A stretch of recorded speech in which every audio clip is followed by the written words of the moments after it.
எல்லாருக்கும் வணக்கங்க. Welcome to digital Bharathi. TNPSC group 1 exam 2024 notification வந்துச்சு. 27/3/2024 வந்தது. இப்போ அதனுடைய மெயின்ஸ் எக்ஸாம் உடைய ரிசல்ட் போட்டிருக்காங்க. 90 பதவிகளுக்கான போஸ்ட் இது. DSP, DC, commercial tax department, DRCS, cooperative, rural development, AD panchayat, district employment officer அப்படின்ற எல்லா விதமான பதவிகளும் இதில் இருக்குது. சரிங்களா?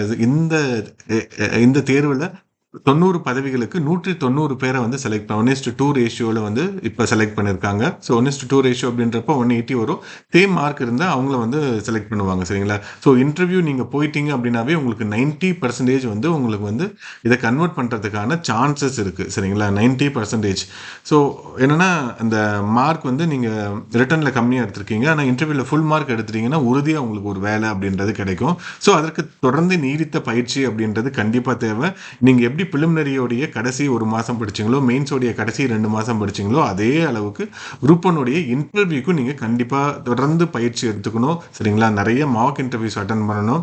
ஸோ இந்த பயிற்சி எடுத்துக்கிட்டால் தான் நம்மளால் போய் அங்கே உட்காந்துருக்க பேனல் இருக்க எல்லாருமே IAS officer, retired vice chancellor, registrars, இது மாதிரி பெரிய பெரிய உயர் அதிகாரிகள் இருப்பாங்க. உங்களோட போய் கரெக்டாக உரையாட முடியும். சரிங்களா? ஸோ இதை நம்ம கரெக்டாக தெளிவாக பிளான் பண்ணி எக்ஸிக்யூட் பண்ணணும். பண்ணிங்கன்னா கண்டிப்பாக ஒரு வேலையாக இது கன்வெர்ட் ஆகிறதுக்கு நிறைய வாய்ப்புகள் இருக்குது. ஸோ நிறைய பேர் வந்து ஃபோன் பண்ணி சொல்கிறீங்க, சார் நல்லா பண்ணேன், ரொம்ப நல்லா பண்ணேன், வரல. எங்கிட்ட படித்தவங்களுக்கு நிறைய பேருக்கு வந்து வரல. ஸோ இதுக்கு என்ன காரணம் அப்படின்னா, இவங்க எல்லாருமே இந்த ஒரு 3 மாதம் 4 மாதம் அப்படின்ற பயிற்சி எடுத்துக்கிட்டு படித்தவங்க மட்டும்தான். ஆனால் இதற்காக ஒரு நீடித்த ஒரு வருஷம் ஃபுல்லாக உட்காந்து படித்தவங்களுக்கு வந்திருக்கு, நிறைய பேருக்கு வந்திருக்கு. சரிங்களா? பிஎஸ்டிஎம் கேண்டிடேட்ஸ்க்குலாம் நிறைய பேருக்கு வந்திருக்கு. பிஎஸ்டிஎம் இந்திரா வந்து வேகன்சியும் கூடுதலாக இருக்கிறதுனால வந்திருக்கு.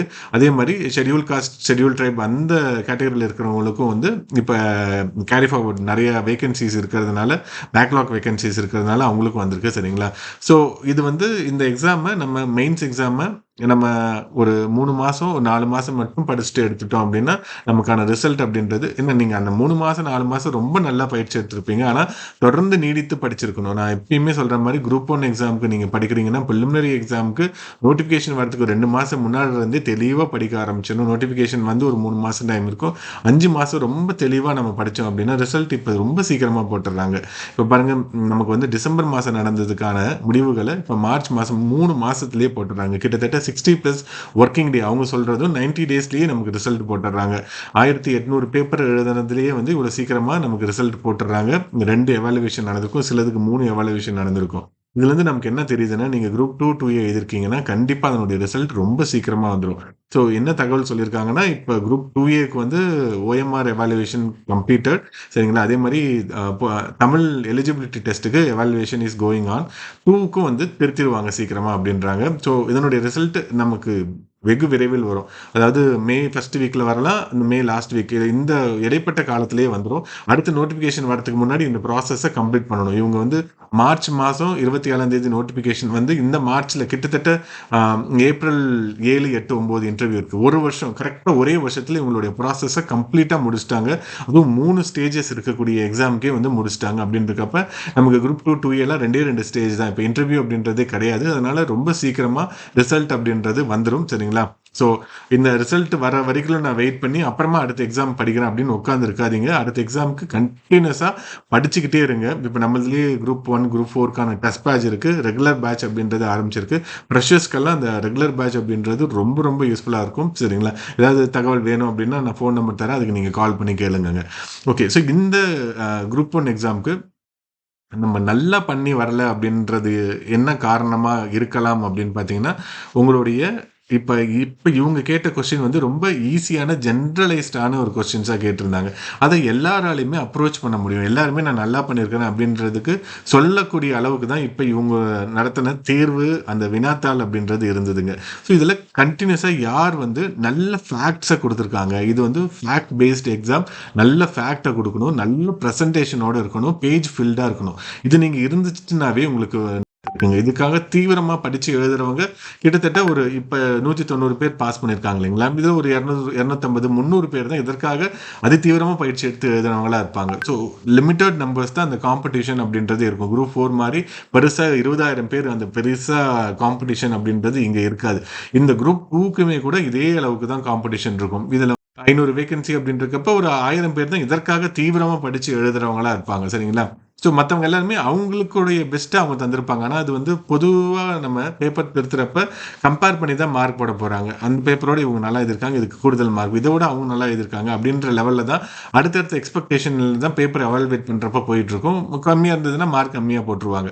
ஸோ நீங்கள் உங்களுடைய பெஞ்ச் மார்க்கை தாண்டி வர்றது அப்படின்றது முக்கியம் கிடையாது. டிஎன்பிசியோடைய அந்த காம்படிட்டிவ்னஸை தாண்டி வரணும். அப்போ தான் நம்மளால் இந்த பேப்பரை கம்ப்ளீட் பண்ணி நல்ல சர்வீஸ் அப்படின்றது வாங்க முடியுங்க. ஓகே, இப்போ நீங்கள் குரூப் 1 எக்ஸாம் உடைய மெயின்ஸ் நீங்கள் கிளியர் பண்ணி நீங்கள் இப்போ இன்டர்வியூ போகிறீங்க அப்படின்னா இன்டர்வியூக்கான சில டிப்ஸு நம்ம தரங்க, சரிங்களா? ஸோ லாஸ்ட் டைம் நிறைய பேர் டிஎஸ்பி வாங்கின ஆதி நிறைய பேர் வந்து கால் பண்ணி அந்த கைடன்ஸ் அப்படின்றத கேட்டாங்க. நான் ஆல்மோஸ்ட் 6 இன்டர்வியூ அப்படின்றது டிஎன்பிசியில் அட்டன் பண்ணியிருக்கேன், சரிங்களா? ஸோ எங்கள் டீமுக்கும் நல்ல எக்ஸ்பீரியன்ஸ் இருக்குது. நீங்கள் கால் பண்ணுங்கள் 9443128844 ஆர் 8015271323. ஸோ இந்த டிஎன்பிஎஸ்சி குரூப் 1 எக்ஸாமுக்கு இன்டர்வியூக்கு எப்படி நம்ம ப்ரிப்பேர் பண்ணணும், உங்களுடைய டிஸ்ட்ரிக்ட் ப்ரொஃபைல் ரொம்ப நல்லா பார்த்துக்கணும். டிஸ்ட்ரிக்ட் ப்ரொஃபைல்லேருந்து எந்த கொஸ்டின் வேணாலும் எப்படி வேணாலும் கேட்பாங்க. ஸோ நான் இன்டர்வியூ அட்டன் பண்ணப்போ சேலமில் ரொம்ப முக்கியமான கோயில் எது அப்படின்னு கேட்டப்போ தாரமங்கலம் கோயில் அப்படின்ட்டு நம்ம படித்ததை சொல்லிட்டோம். ஓகே, அங்கே நீங்கள் போயிருக்கீங்களா அப்படின்னு கேட்டாங்க. நான் போனதில்லை, ஆனால் போயிருக்கேன் அப்படின்னு சொன்னேன். அங்கே ரொம்ப உங்களுக்கு கவர்ந்தது என்ன அப்படின்னு கேட்டாங்க, சரிங்களா? அங்கே இருக்கக்கூடிய சிற்பங்கள் அப்படின்றது பொதுவாக எல்லாருமே அதில் எது ரொம்ப அழகாக இருந்தது அப்படின்னு கேட்பாங்க, சரிங்களா? ஸோ என்னென்னா நம்மளை ஈஸியாக பிடிச்சிருவாங்க. அங்கே உட்காந்துருக்க எல்லாருமே ரொம்ப பெரிய ஆளுங்க, எல்லாருமே வெரி எக்ஸ்பீரியன்ஸ்டு, சரிங்களா? ஸோ உங்களுடைய ஏஜை விட அவங்களுடைய எக்ஸ்பீரியன்ஸ் அப்படின்றது கூடுதலாக இருக்கும். அங்கே போய் எதுவுமே நம்மளால் பொய் சொல்ல முடியாது. நிறைய பேர் வந்து என்ன பண்ணுவாங்க, ரொம்ப முன்னாடியெல்லாம் இன்டர்வியூ போய் அட்டன் பண்ணிட்டு அந்த ஒரு அரை மணி நேரம் நீங்க என்ன பேசுறீங்க அப்படின்றது உங்க கண்ட்ரோல்லே இருக்காது. அவங்க கேட்கறதுக்கு நீங்க தானா உங்க மூளை அவங்களுடைய ப்ராசஸ்க்கு தானா வடிவமைச்சிடும். நீங்க பொய் சொல்றது அப்படின்றது ரொம்ப கம்மியாயிடும். ஸோ அந்த லெவலுக்கு அவங்க உங்களை ஸ்க்ரூட்டனைஸ் பண்ணுவாங்க. 20 நிமிஷம் 25 நிமிஷம் கூட ஒரு இன்டர்வியூ அப்படின்றது நடக்குங்க. ஸோ அதுக்கு தகுந்த மாதிரி நம்ம ரெடி ஆகிட்டு போகணும். டிஸ்ட்ரிக்ட் ப்ரொஃபைல் அப்படின்றது ரொம்ப டீட்டெயிலாக நல்லா ரெடி பண்ணிட்டு போங்க. நம்மள கூட சேலம் டிஸ்ட்ரிக்டோடைய டிஸ்ட்ரிக்ட் ப்ரொஃபைல் அப்படின்றது நம்ம யூடியூப்ல போட்டிருப்போம். நீங்கள் அதை பாருங்கள், ரொம்ப யூஸ்ஃபுல்லாக இருக்கும். அதே மாதிரி இப்போ நீங்கள் திருச்சியாக இருந்தீங்கன்னா அதுக்கு தகுந்த மாதிரி வரலாற்று காரணங்கள், அப்புறம் விடுதலை போராட்ட வீரர்கள் யார் யார் இருந்தாங்க, அங்கே ஆர்கியாலஜிக்கல் முக்கியத்துவம் வாய்ந்த இடங்கள் என்னென்ன இருக்குது, அவங்களுடைய தொழில் வந்து என்னது, விவசாயம் முக்கிய தொழிலாக அங்கே இருக்கா, சரிங்களா? என்னென்னா பப்ளிக் செக்டார் யூனிட்ஸ் இருக்குது, இப்போ பாய்லர் இருக்காங்க, சரிங்களா? அதே மாதிரி பிஹெச்எல் இருக்குது. ஸோ இது மாதிரி முக்கியமான நிறுவனங்கள் என்னென்ன அங்கே இருக்குது அப்படின்றது, இது மாதிரி எல்லாத்தையும் ஹோலிஸ்டிக்காக நம்ம படித்து ரெடி ஆகணும், சரிங்களா? வரலாற்று முக்கியமாக ஏதாவது பாண்டியர்கள் சோழர்கள் அந்த பகுதியில் இருந்தாங்களா, ஸோ அப்படிலாம் கூட கொஸ்டின் கேட்பாங்க. சரி, அதெல்லாம் நம்ம கரெக்டாக ரெடி பண்ணிட்டு போகணும். அதுக்கப்புறம் உங்களுடைய நீங்கள் படித்த டிகிரியில் நம்ம என்ன படித்தோம் அப்படின்றத கண்டிப்பாக, ஏன்னா நம்ம படித்த ஒரு கேப் இருந்திருக்கும், 2 வருஷம் 3 வருஷம் 5 வருஷம் 10 வருஷம் கூட சிலருக்கு ஆயிருக்கும். அப்படின்றக்கப்ப அதற்கு தகுந்த மாதிரி நம்ம ரெடி பண்ணணும். அதாவது நம்மளுடைய டிகிரியோடைய பேசிக்காக நம்ம பிடிச்சிக்கணும். எலக்ட்ரானிக்ஸ் கம்யூனிகேஷன் அப்படின்னா நன் கேட்னா என்ன, அண்டு கேட்னா என்ன, அது மாதிரியான பேசிக் தெரியணும். 2Gக்கும் 3Gக்கும் என்ன வித்தியாசம், மோடம்னா என்ன, இது மாதிரி பேசிக்கான விஷயங்கள் கண்டிப்பாக தெரிஞ்சுக்கணும். அதுவே தெரியாமல் போகக்கூடாது. இப்போ வந்து இப்போ ஒருத்தவங்க லா டிகிரி முடிச்சிருக்காங்கன்னா எல்எல்ஏ அப்படின்னா என்ன அப்படின்னு கேட்பாங்க, சரிங்களா? ஸோ ரொம்ப பேசிக்கான ஒரு கொஸ்டின் தான். எல்எல்ஏன்னா என்ன, இது இன்டர்வியூவில் கேட்டு யூபிஎஸ்சி இன்டர்வியூலேயே தெரியாமல் வந்தவங்க என்ன டிகிரி படிச்சிருக்காங்க, அதனுடைய அப்ரிவேஷன் ஒரு லேட்டின் வேர்ட், சரிங்களா? அதனுடைய அப்ரிவேஷன் என்ன அப்படின்றது கூட தெரியாமல் வந்திருக்கவங்க அப்படின்னு இருக்காங்க. ஸோ டிகிரியை பற்றியான பேசிக்கான விஷயங்கள் கண்டிப்பாக நீங்கள் படிச்சுட்டு போங்க, அதில் ரொம்ப முக்கியமானது. அதே மாதிரி இந்த போஸ்ட்டில் எந்த போஸ்ட்டு போகிறீங்க, டிசி இருக்குது, டிஎஸ்பி இருக்குது. ஸோ ஒரு சிலர் வந்து பசங்க வந்து என்னோட ஃப்ரெண்டே ஒருத்தர் டிசி கிடச்சிது, ஆனால் டிசிலாம் எடுக்க மாட்டேன், நான் டிஎஸ்பி தான் எடுப்பேன் அப்படின்னு டிஎஸ்பி எடுத்தவங்க இருக்காங்க. ஸோ அப்போ நம்ம அந்த போஸ்ட்டுக்கு எதுக்காக நம்ம சூஸ் பண்ணுறோம், சரிங்களா? ஸோ அந்த போஸ்டோடைய வேலைகள் என்னென்ன மாதிரியான பணிகள் செய்கிறாங்க, நம்ம போஸ்ட் ப்ரொஃபைல் டிசி டிஎஸ்பிக்கு நம்ம போட்டிருப்போம், சரிங்களா? முடிஞ்ச வரைக்கும் நான் அடுத்த இதுக்கும் ஏசி ஏடி பஞ்சாயத்து இதுக்கு நான் போட பார்க்குறேங்க, சரிங்களா? ஸோ அந்த போஸ்ட் ப்ரொஃபைலை நீங்கள் தெரிஞ்சு வச்சுக்கோங்க. டெப்டி கலெக்டர் அப்படின்னா அவங்களுடைய வேலை என்னவா இருக்கும், ஆர்டிஓனா அவங்க வந்து என்ன வேலை செய்வாங்க, இதே வந்து ஜென்ரல் மேனேஜராக டிபார்ட்மெண்ட்டில் கோப்டெக்ஸில் ஜென்ரல் மேனேஜராக போவீங்க, இல்லை ஆர்டிஓ கேடரில் இருக்கிறவங்க, இல்லைனா சுகர் மில்ஸில் நீங்கள் வந்து ஜென்ரல் மேனேஜராக போவீங்க, அங்கே உங்களுக்கு என்ன மாதிரியான வேலை, ஏஜிஎம்மாக ஆவினில் போவீங்க. ஸோ இது மாதிரி நிறைய விதமான பணிகள் இருக்கும். ஒரு டெப்டி கலெக்டராக போனீங்க அப்படின்னா அதை பற்றியான ஓவரால் விஷயங்கள் அப்படின்றத நமக்கு தெரிஞ்சுக்கணும். அது கண்டிப்பாக நம்ம ஓரளவாவது இப்போ நம்ம போஸ்ட் போனதுக்கு அப்புறம் அதை நம்ம கற்றுக்கிறத விட போகிறதுக்கு முன்னாடி நான் எலிஜிபிள், நான் இந்த போஸ்ட்டுக்கு அப்படின்றத நீங்கள் ப்ரூவ் பண்ணணும் அங்கே, சரிங்களா? ஸோ நீங்கள் உங்களுக்கு கொஸ்டின் கேட்க போகிறது எல்லாமே பெரிய ஆளுங்க. அதுக்கப்புறம் கரண்ட் இஷ்யூஸா இருக்கக்கூடிய விஷயத்த நீங்க பார்த்துக்கோங்க. டிராவிடியன் மாடல்னா என்ன? மும்மொழி கொள்கை தேவையா இல்லையா? ரிசர்வேஷன் தேவையா இல்லையா? இது மாரி உங்களுடைய ஒப்பீனியன எடுத்து தரா மாரியான கேள்விகள் கேட்பாங்க. ஸோ, அ உங்களுடைய அடிப்படையான புரிதல் என்ன மாதிரி இருக்கு அப்படின்றத, உங்களுடைய சிந்தனை எந்த மாரி இருக்கு? அது மாரியான கேள்விகள் கேட்பாங்க. அதுக்கு நம்ம கண்டிப்பா தெளிவா பதில் சொல்லணும். ஸோ, இது மாரி 4 விதமாக நம்ம இன்டர்வியூக்கு பிரிப்பேர் பண்ணணும். சரிங்களா? ஸோ, இ உங்களுக்கு இன்டர்வியூ சார்ந்து ஏதாவது தேவை அப்படின்னா, இந்த நம்பருக்கு கால் பண்ணுங்க. சரிங்களா? 9443128844 அண்ட் 8015271323. ஸோ, லாஸ்ட் டைம் வந்து ஒரு சூப்பரிண்டென்டென்ட் ஆஃப் போலீஸ் ஒருத்தர் வச்சு நம்ம மாக் இன்டர்வியூ அப்படின்றது கண்டக்ட் பண்ணாங்க. சரிங்களா? ஸோ அதுக்கப்புறம் வந்து ஒரு ஃபாரஸ்ட் ஆஃபீஸர் ஒருத்தர் வந்து கண்டக்ட் பண்ணது. அது மாரி ஒரு டிஆர்ஓ அவர் வந்து 2008ல குரூப் ஒன் சர்வீஸ்ல டெப்டி கலெக்டர் ஆனாரு. அவரு டிஆர்ஓ இப்ப ஐஏஎஸ் பேனல்ல இருக்காரு. சரிங்களா? இது மாரி ரொம்ப முக்கியமான நபர்கள் வச்சு அ பசங்களோட கனெக்ட் ஆகுற மாரியான ஆளுங்கள வச்சு எடுப்போம். சரிங்களா? ஸோ அது உங்களுக்கு தேவை அப்டின்னா எனக்கு கால் பண்ணுங்க. நான் உங்களுக்கு ஃபர்தரா கைட் பண்றேன். ஓகே. ஸோ இந்த எக்ஸாம நான் வந்து குரூப் ஒன் எக்ஸாம் அடுத்து இப்ப வரப்போது. ஆல்மோஸ்ட் ஒரு 117 வேகன்ஸீஸ் இருக்கு அப்டின்னு ஒரு சார் சொல்லிட்டு இருக்காங்க.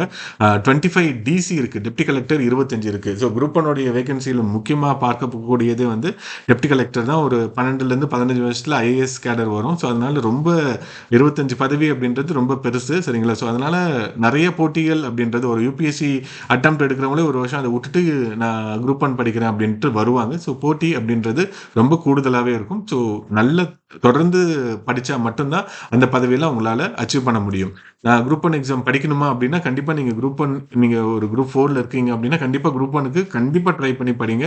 நீங்க குரூப் ஒன்னுக்கு ரொம்ப நல்லா படிச்சீங்கன்னா, குரூப் 2 ரொம்ப ஈஸியா இருக்கும். ஏன்னா, அது 2த்தோட மெயின் சிலபஸும் ஆல்மோஸ்ட் சேம் தான். அதனால நான் இல்ல எனக்கு குரூப் 4 மட்டும் தான் என்னோட அளவு அப்படின்ட்டு நீங்க எதிர்பார்த்துட்டு இருக்காதீங்க. எல்லா எக்ஸாமுக்கும் உங்களால முடிஞ்ச அளவுக்கு நீங்க பெஸ்ட்ட குடுங்க.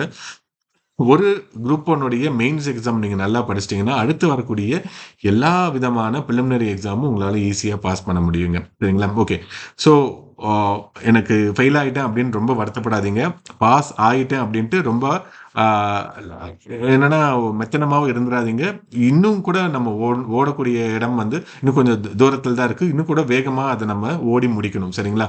ஸோ அடுத்து வரக்கூடிய தேர்வு முடிவுகள் விரைவாக வரும் அப்படின்றது தான் டிஎன்பிஎஸ்சி சொல்லக்கூடிய ஸ்டேட்மெண்ட்.